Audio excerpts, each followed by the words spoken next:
როგორც ჩანს, ასეთი პრეცედენტი არაერთი იქნება, ვინაიდან დღესაც ქართულმა ოცნებამ თქვა, რომ მათ მიზანს წარმოადგენს, რომ მინიმუმამდე დაიყვანონ შემთხვევები, როდესაც სოციალურ ქსელში ვინმე გაბედავს და რაიმე კრიტიკულ სიტყვის ხელისუფლების წარმომადგენლების მიმართ. ვახოსანაიას ციხეში გაშვებასთან დაკავშირებით პირველი შეფასებები გაკეთდა დღეს უკვე ქართულ ოცნებაში და ოცნებაში ამბობენ, რომ არაუშავს როგორმე ვახოსანაია 14 დღით პატიმრობას გადაიტანს და სწორედ მსგავსი ტიპის პატიმრობებით ქართულ ოცნებას იმედი აქვს, რომ მინიმუმამდე დაიყვანს კრიტიკულ გამოხატვის პოსტებს სოციალურ ქსელებში. ოცნებაში ამბობენ, რომ სანაია ციხეში წავიდა არა მხოლოდ იმ პოსტების გამო, რომელიც მან დაწერა, არამედ იმის გამოც, რომ ვახოსანაია პატივს არსცემს უწყებებს, პატივს არსცემს ეგრეთ წოდებულ სქროლვას ქრინვის სააგენტოს.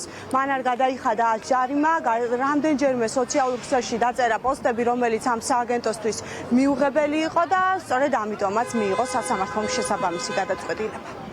თუ ჩვენ ფართო კონტექსტში არ შევხედეთ, ხო, მაშინ რა თქმა უნდა, ესე ჰედლაინი იქნება ხმაურიანი, რომ ადამიანმა პოსტი დაწერა და 14 დღით სასჯელასრულების დაწესებულებაში ამოყო თავი. ფართო კონტექსტში შევხედოთ, მე რამდენადაც ვიცი ამ ადამიანს ეს განმეორებითი იყო, ეს ყველაფერი ისიც ვიცი, რომ მას ჯარიმა არ გადაუხდია, ანუ სრული უპასუხისმგებლობა, სუფუგად რო შევაფასოთ, გამოავლინა ასე ვთქვათ, უწყებების მიმართ. ადამიანი, როდესაც ასეთ უპატივცემულობას იჩენს, ხო, კონკრეტული უწყებების ინსტიტუტების მიმართ, რომ განმეორებით ჩადის, იგივე დანაშაულს არ იხდის იმ ჯარიმას, რომელიც აქვს დაკისრებული და საერთოდ არ აინტერესებს სასამართლო რა განაჩენს გამოიტანს, ხო? სავარაუდოდ, რა თქმა უნდა, ეხლა მოსამართლეს სხვა გზა აღარ რჩება და უნდა იყოს სასჯელი უკვე სასჯელასრულების დაწესებულება, რომელიც 14 დღე არის თუ არ ვცდები და რაღაცნაირად გადაიტანს ბატონი სანაია. ნუ აყენებენ შეურაცხყოფას სხვას, ნუ ლანძღავენ, ნუ ულახავენ ღირსებას სხვა ადამიანებს და პატივისცემ სახელმწიფო ინსტიტუტებს და ყველაფერი არის კარგად. ნუ გადაკეტავს 10 ადამიანი ტროტუარს და იძალადებს დანარჩენ მოქალაქეებზე. ნუ გადაკეტავს 100 ადამიანი ცენტრალურ გამზირს და იძალადებს ამითი ქალაქის დანარჩენ მოქალაქეებზე. ხო, ყველაფერი ხო ლოგიკურია, ეხლა მე რაც ჩამოვთვალე, ხო? დავიცვათ წესრიგი, დავიცვათ კანონი და ყველაფერი კარგად იქნება.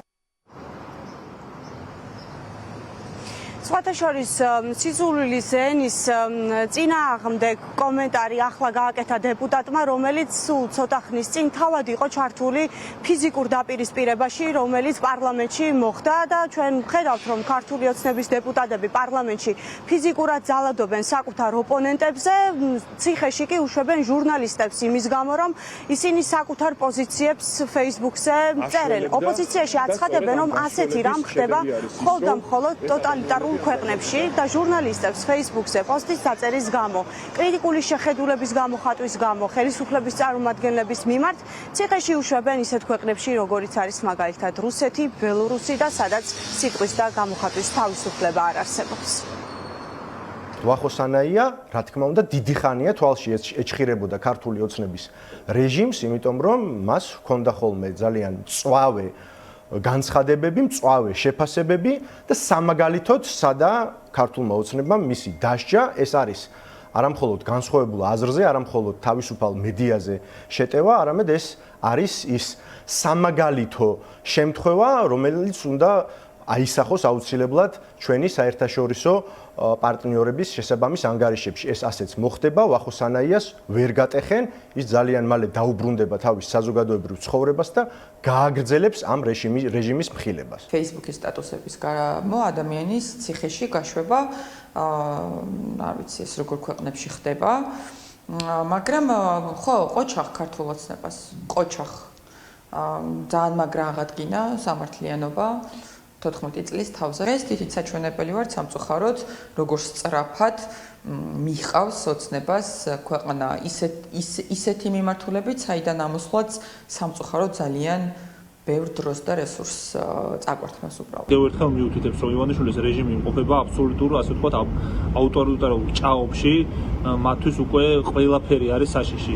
თითოეული სტატუსი, თითოეული კომენტარი, მათ თითოეული მხილება და საბოლოო ჯამში, რა თქმა უნდა, ეს მათ სიძლიერის გამოხატულება ვერ იქნება ჩვენი გაუტეხელობით, სწორად რომ ჟურნალისტების, სწორად რომ საქართველოს მოქალაქეების, პოლიტიკოსების ყველას გაუტეხელობით, მედეგობით და ამ უკანონო, ასე ვთქვათ, სასჯელების არ შეშინებით მოხდება გადატეხვა ამ რეჟიმის ძალიან მალე.